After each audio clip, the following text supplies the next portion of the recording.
really interested in the gangsters and outlaws of the 20s and 30s, and it always kind of bugs me when people call Dillinger a gangster. To me, he was an outlaw. He was more Jesse James than Al Capone. Exactly. Can you talk about sort of Dillinger's relationship with organized crime and kind of what they thought of him and the danger he posed? Oh yeah, organized crime did not like him.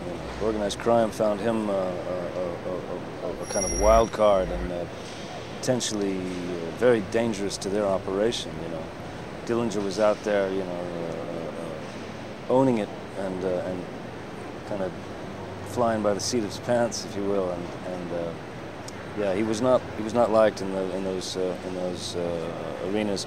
I see exactly that. He was much more like an old school. Well, his hero was Jesse James. You know, he used to read Jesse James comic books when he was a kid. He was an outlaw. He was a old school kind of common man, standing up for his rights sort of guy. You know? So how aware do you think he was of sort of his own persona and even sort of the legacy he was going to leave behind? I think he was a sharp guy in every way. I think, and that's to say, like, I believe that he was aware of his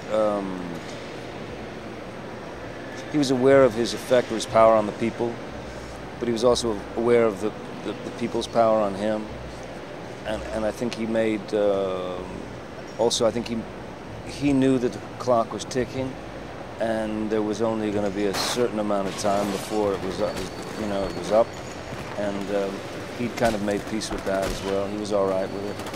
Now, Michael Mann is known for his very, you know, almost slavish attention to detail. I'm just curious, whether it's working with a director like Mann or any director, is there a point where, like, too much information can be too much for an actor, or is it always a good thing? You'd say, I mean, any kind of information is always a good thing, but I mean, at a certain point, yeah, you got to be able to take everything in and then chuck it out the window.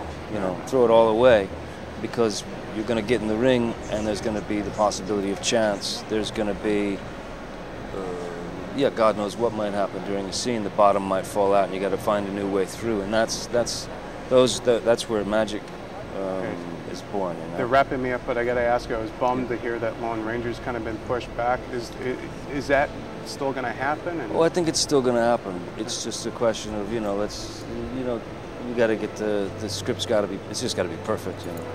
But I got a good feeling, you know. I think it's going to be a good one.